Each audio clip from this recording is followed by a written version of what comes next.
Bismillahirrahmanirrahim. Assalamu alaikum. Good afternoon and welcome to Sports Extra. I'm your host Ahmed Nawaz with the latest roundup of sports today. The ICC Men's T20 World Cup 2024. We have got the first finalists. South Africa have absolutely annihilated Afghanistan. They've demolished them. It was a completely one-sided affair. We're sad on the basis of the quality of cricket, but what can you say? I think everything right now, the whole universe is there for South Africa to win this World Cup. I don't know what happens in the second semi-final. We'll move on to that. But the way South Africa bowled Afghanistan out, they couldn't even reach, 60 runs. Talk about that. So the fact is that, none of the Afghani batters could play more than 13 deliveries. The only person to do that, was in the middle order who could get to 13 deliveries. And that's it. Despite that, South Africa winning this match by 9 wickets, easily walk over the park. Only Quinton de Kock was the only casualty that they had. Reza Hendricks would be really happy with 56 and not 156, so he could get amongst the runs. He needed them before going into the final, but I think a splendid performance. For Afghanistan, they just didn't read the situation well, and I think instead of pressing the panic button and attacking everything, they should have looked to play the entire quota of overs. 100, 120 would have been very competitive. But I think they were down and out after their first innings. So we'll talk about that in detail. And then, of course, talk about the second semi-final. Rain is still into effect in England versus India. If the match does not proceed, India qualifies. But 10 overs is the minimum requirement for a semi-final to take place according to ICC rules and regulations. So we need a game of at least 10 overs. Otherwise, India will qualify. The match would be called off. So far things are not looking good. Rohit Sharma has also, complained about certain legalities where he said that then if there is any delay, something happens, charter flight could be missed, we want another day for the final. A lot has been said. So I think India is already in the panic mode right now. But if it is 10 overs, will it really, I think, support India's batting lineup and bowling, or will it tilt towards England? So that is another thing that we will be discussing as well, that if the game is reduced to 10 overs, who's the favourite then? But regardless of this, the matchup with the momentum South Africa are carrying right now. We talk about Janssen, Nokia has finally found that length that he was looking for. Shamsi in just 1.3 overs told everyone why he's there in the side. Maharaj only had to bowl 1 over. So we'll talk about how that matchup comes against either India or England as well. Then we move on and we discuss something very particular. Ollie Robinson is the man of the moment at this moment, conceding 43 runs in 1 over. I mean, what a surprise. We will discuss this. I'll show you that video as well. The first delivery was hit for 6 and after that everything went berserk. So I mean 43 runs in an over. Unheard of in the world of cricket. So Afghanistan can at least say we're not the only casualty. Ollie Robinson is the second casualty as well. So we'll talk about that, an unwanted record to his name. So obviously I think Stuart Broad will be happy that English cricket will move on from his 6 sixes to 43 runs in an over. So that would be that as well. So we'll talk about that. Then we move on and we of course discuss the Euros with you as well. We'll give you the latest update regarding those teams that have qualified. It was a very disappointing night for Ukrainian football as well, as they were held to a draw against Belgium. Qualified, of course, so we'll give you that lineup as well in detail. Time now to introduce the guest. First of all, in studios, we've been joined by cricket commentator. He's an expert as well. He's an international broadcaster, presenter. Joins us as a sports expert, K. Asif Ahmed. Assalamu alaikum. How are you? Walaikum assalam, Ahmed. I'm perfect. Thank you. We've also been joined by first-class cricketer and cricket expert on our regular platforms. Of course, I think he's very happy because he's been supporting the green of South Africa. So they've qualified. Kashif Majid, assalamu alaikum. How are you? Walaikum assalam, Ahmed. Perfectly fine. Kashif, you're a happy man, I'm of sure. Course. Well, if this is a semi-final, I'm quite happy. Well, let's take a look at Kashif's reasons for happiness in this report and then we continue. Edge this time, straight to Reza Hendricks. South Africa cruises to maiden T20 World Cup final with dominant win over Afghanistan. After winning the toss, Afghanistan elected to bat first, but their decision quickly backfired. South Africa's pace attack led by Anrich Nokia and Rabada rattled the Afghan top order, leaving them reeling at 5 wickets down within the first 5 overs. With their middle order struggling to find form throughout the tournament, Afghanistan were unable to recover and were eventually bowled out for a meager total of just 56 runs. He's on target again, is Shamsi. Their lowest ever in T20 international cricket. Spinners Tabriz Shamsi and Marco Jansen were instrumental in restricting the Afghan batters, each claiming 3 wickets. And Quinton de Kock gets in through mid-wicket for a gorgeous boundary to get things underway. Chasing a modest target, South Africa lost the early wicket of Quinton de Kock, but Reza Hendricks and Eden Markram steadied the ship and guided their team to victory in the ninth over. Fazal Haq Farooqi was the sole wicket taker for Afghanistan. Marco Jansen was awarded the player of the match. South Africa have conquered the semi-final mountain. Well, it does a world of a difference. I think the way that they have really, approached this side. South Africa, tailor-made World Cup for them right now. I think they just need to ride on Lady Luck one more time and they're through with that trophy. So we're going to be talking about that as well. In a while, I'll show you something which ICC posted on their social media accounts as well. In a while, I'll show you that particular video. But Asif, what a remarkable performance from South Africa. At the same time, I'm utterly disappointed with the way Afghanistan have approached the semi-final. Well, I think South Africa demolished Afghanistan batting lineup, and one man, that was, of course, Jansen. The way he started, absolutely rattled every batter, their performance, Ramanullah Gurbaz and the other batters. When we're watching these highlights, of course, these are the highlights, and the all matches like this, because not even completed 20 overs. The 11 overs played by Afghanistan and 8 overs played by South Africa. So overall 19 overs game, and South Africa was top notch with their bowling, with the batting, each and everything.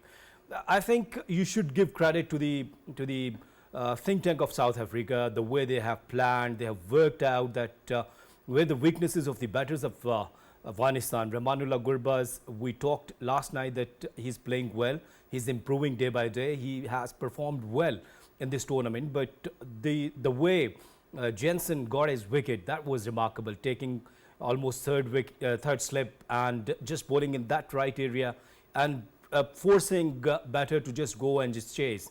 And that was an outside edge and a very good catch on the third slip. I think if you see his record, his first class record, once again, Ahmed, why they guys are performing well. 35 matches for him and more than 100 wickets. And that's the performance on their track record. And that's why they're so good in international cricket. And then, of course, Kagiso Rabada, we were talking about his in-swinging deliveries, brilliant, marvelous, even batters, no clue at all what's going on. And I was just thinking about Mohammad Asif, the way he used to bowl, Kagiso Rabada just following Mohammad Asif, just bringing in with the same line of length. In terms of bowling. In terms of bowling. In terms of bowling. Yeah, let me clarify. Hope this carries that way. Yeah, this guy. Let me clarify in terms of bowling, in terms of good swing bowling. And the rest, I think, when you're chasing 56 with this batting lineup, no problem at all. And Rashid Khan was clueless what to do. That was, I think they got some, overconfident. And that's why the batters, they didn't bat well. Even they required a couple of good partnerships like 20-25 runs. That's it. You didn't play full overs and you have qualified for the semis. Now it's a question mark. The way Australia played against you, the way New Zealand played against you. I think you're absolutely right, but we're going to come to the point where we discuss this fact that they need to now, I think, develop batters who have got the grit and determination to occupy that form of, because I think then your test future is very bleak as well if you're only focusing on just exporting players to different leagues. But I'm sure, Kashif, you don't mind all of these questions. You're through to the final, so that's something that you really liked today as far as the match is concerned. Of course, I was a little bored today. I wanted a semi-final. It wasn't a semi-final for that matter. So, can we discuss India versus India? Okay, fine. Talking about this match, I still believe, I've been saying this for Afghanistan and to a little bit of India. Their top order is in form, and that is it. They haven't got a middle order. For Afghanistan, they haven't got a middle order because Azmatullah Omarzai, a few months back, he was a bowling all-rounder and now he's batting at 3, I guess.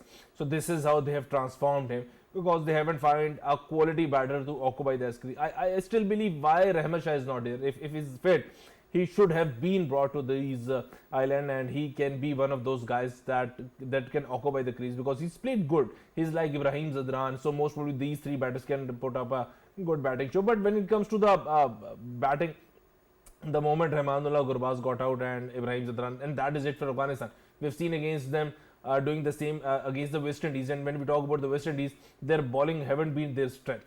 So when we talk about South Africa being the bowling being their strength, and primarily the fast bowling being their strength, and the wicket is a little bit of doing something, Afghanistan has got no chance. And winning the toss, batting first, that's the only thing they can offer, because they haven't been a good chaser. They lost each and every single match whenever they try to chase. So most probably at the toss it was a very tricky situation. Seeing the wicket, most probably they have thought that it's a bowling friendly, it's a bowling first wicket, but then they want to chase. No, this is not the case. So they opted for the bat first. I still remember 1999 World Cup, the Pakistan in a dilemma. So winning the toss and doing what? They're not sure. And we've got problems of our own. Don't once again take us down that memory lane. But you know, talking about taking somebody down memory lane, ICC released a video today that I want all of us to see as well for South Africa. I think it's been an up and down roller coaster for them as far as their cricket is concerned. But where has it improved? We'll talk about that. Let's take a look at this video. South Africa need 22 runs off this one ball. Now it's a disappointing end to a great semi-final. No strike. There it is. They go. This will be out surely. Oh, it's out. It's going to be run out. Oh, that's it. South Africa out. Donald didn't run. I cannot believe it. What a disappointing end for South Africa. South Africa say goodbye to their supporters, and there are plenty of them here. Boatloads. So leverage here. This is amazingly ball, and Pakistan have qualified for the World ICC T20. South Africa would be shocked. And South Africa have more semi-final woe. They played brilliantly, but in the end, India were just too good.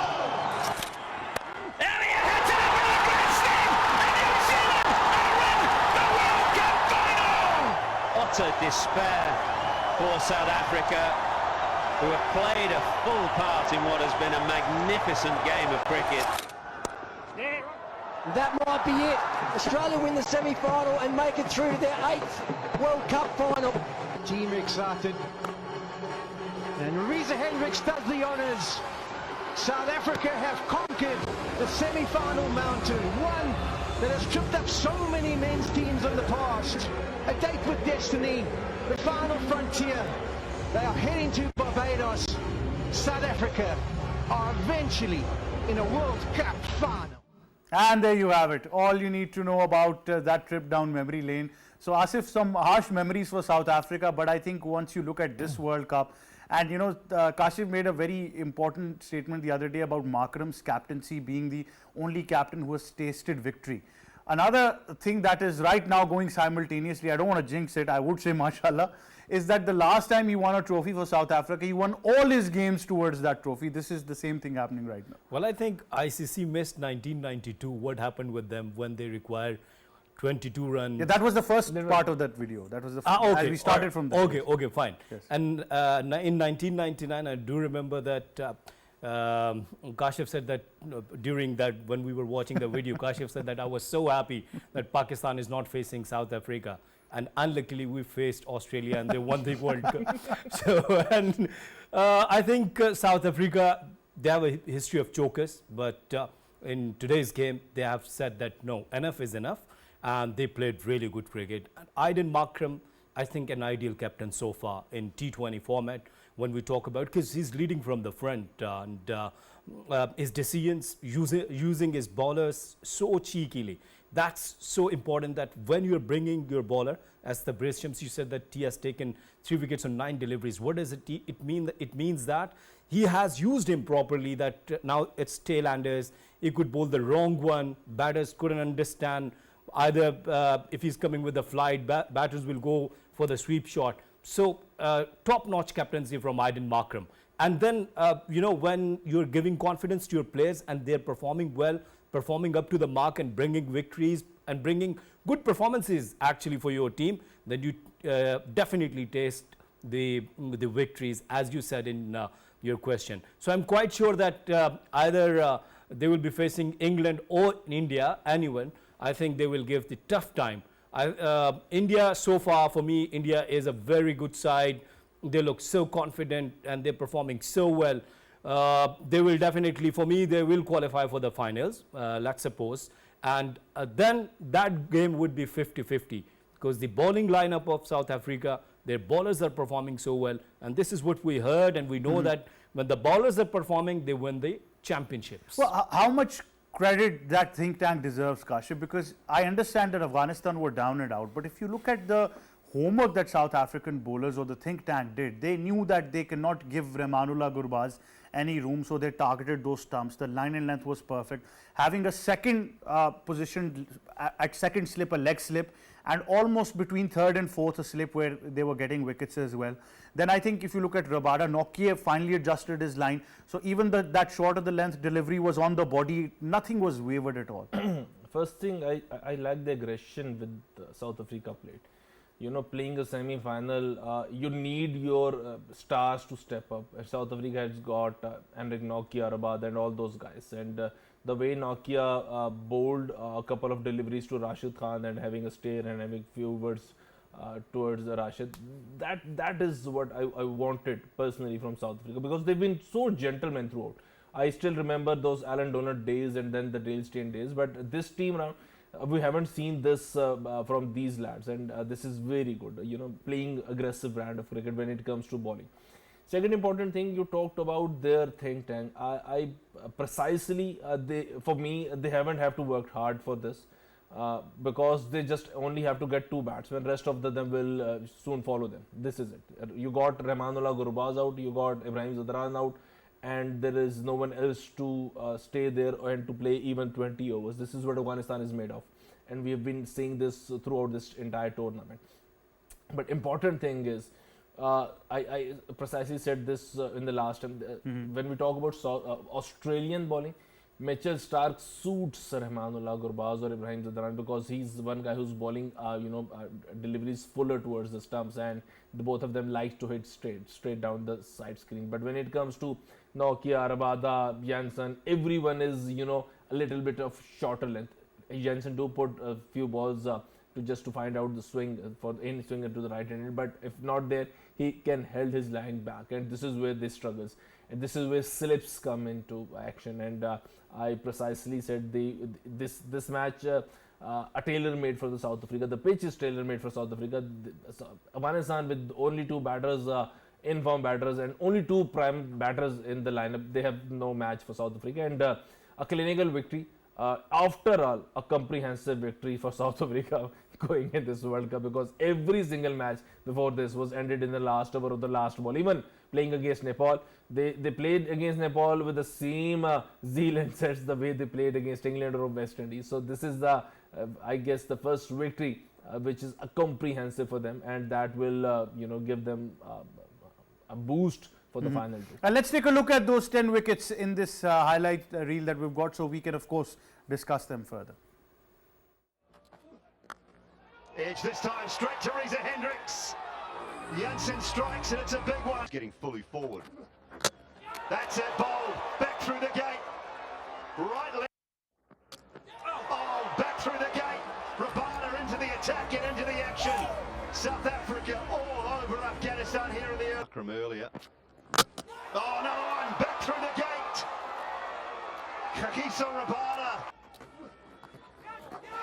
A little bit of glove, Karate walks. Which means if you can get it right, you can get up your money's worth, but if you can't... Yeah! He's given out. Richard Illingworth. Yeah!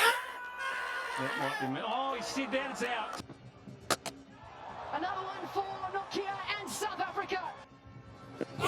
He's on target again, is Shamsi. Less than 100.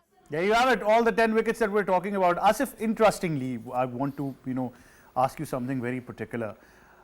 Graham Smith has made a huge difference to cricket South Africa. First as a captain, youngest captain at 22 years of age, captain South Africa for a long time, one of the greatest players we saw from South Africa during that time. And then, of course, we move on and we see him when he was appointed in Cricket South Africa. Then they made him head of their South Africa T20 league, where he brought the best of South African players and international players and commentators and presenters to that pool as well. I think that has really transformed them. And if you look at their batting strength as well, they've got somebody like JP Duminy as the batting coach, who is a coach full time. I mean, it's not like a responsibility. Every time you will talk to him, only once or twice he's been seen in commentary. Otherwise, he's a full time coach right now. Graeme Smith, if you see his personality, he was an aggressive guy on the field, off the field. I've watched him. Being skipper, I do remember his harsh words with Mohammad Yusuf. I do remember his harsh words with other players as well. And when you take some good decisions, when you take some bold decisions concerning your players, backing your players, the best point was that South African Cricket Board has given him plenty of time. So he could improve his team, he could give some chances to the players. And JP Duminy in his time, in his era, he was the top middle batter. For the top performer in the middle order for the South Africa. One thing. Second, see the South African crickets. If you see that they have their own league, they have their own domestic structure. But even then, in the past, they have produced so many good cricketers, so many star cricketers like A.B. de Villiers, Hashim Amla. You guys were talking about Alan Donald, then Sean Pollock. He remains skipper as well. Lance Klusener. John D. Roots, he is only one symbol of the best fielder so far in the world. And I think, and after that, the field, that the other players, they just started following him. So South Africa got a very, very good lineup in the past as well. Now they have worked hard with this young side. And as Kashif has said earlier, that their skipper, one thing he has told to his team, this is what I've read and you have seen his presser as well, that we'll play aggressive and positive cricket and that's it. When you're telling to your team... Right, we've got a short break, but stay tuned, we'll be right back.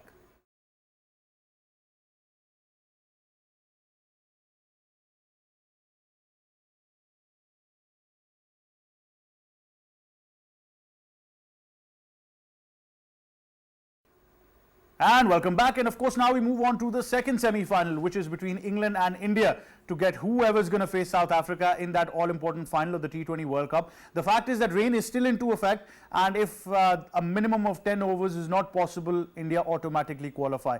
So Kashif, your prediction of this game, considering both scenarios, if it's a complete 20-over game, but if the match is reduced to 10 overs, who does it favour the most then? India, I guess, because 2 overs of Jasprit Bumrah will be very crucial, and simultaneously, I guess, 2 overs of Kuldeep Yadav. Those 4 overs, you need to have those mystery spinners or something of weird bowlers in your lineup, which cannot easily be detected through their hands. So this is how I can come up with the expression. And India have got 2, but conventional bowlers might get hammered in 10 overs match, and England have got those conventional bowlers, and primarily they are good. We talk about their pace, Jofra Archer, Mark Wood, but when it comes to being deceptive, we do need deceptive bowlers. They have got to, India have got to, and most probably that was that they will favour that. But when it comes to Indian batting lineup, I still believe Rohit Sharma, Virat Kohli, post Rohit Sharma and Virat Kohli, they just feel they haven't got a good middle order. I'm not sure why everyone is talking about their middle order and the potential they've got. Most probably they've seen the IPL and I haven't seen the IPL, but still I believe technically they are not just there to face the quality of South African fast bowlers or England fast bowlers on a given circumstances. With those road wickets of IPL, they can deliver everything they want to, but when it comes to the ball moving around, jangling around, they are just not those quality bowlers. But let's see, those quality batsmen India have got in the middle order, but let's see how India goes about it, because I still wanted to see their bowling lineup. If it's, because it's a rain inflicted match, if rain is there, it's a 10-over match, most probably the wicket will be wet, the moisture will be there. So will they go with Siraj or they will go with Kuldeep Yadav? This is how they have to, because if they go with the Kuldeep Yadav, they have to think of all the dew Kuldeep will face on his hand and palms, and can he deliver the wet ball? So this is very important. So categorically, is it India or England for you? England. England, considering you want South Africa to win the World Cup. Of course. So I think that's where it's coming from. But Asif, how do you analyze this and what's your prediction for that semi-final? Courtesy, like I said, 20 overs, 10 overs, whatever happens in the condition. Well, whatever happens, I'll go with India. And Kashyap bhai, whenever you talk about the batters, that they aren't good with their technique, especially bowling lineup like South Africa or England, I think that I'm talking about myself, that I don't watch IPL or I don't follow regularly IPL, but I follow their Ranji Trophy. So they guys have performed well in the Ranji Trophy, all of them, including Shivam Dube, all of them, they played so well. So for me, I think that India looks confident, India look favorite, they have good batting lineup, they have good bowling lineup. So I'll go definitely with India. Well, certainly. So that is the case for Asif as well. So I think Asif and Kashif both have categorically picked their teams, but the fact is that at general, when you look at South Africa's campaign, one might say that you see them, and they should win the World Cup. Nothing should go wrong for them as well. But courtesy the match happens, I think that is very alarming right now, that rain is still into effect, and courtesy we've got a complete game, that would only make the difference as well. But obviously we'll know who it's going to be, and we're going to discuss it further as well. That's all we have time for. Thank you very much, Asif and Kashif Majid, for joining us. That wraps it up for me and the entire team. It's goodbye for now.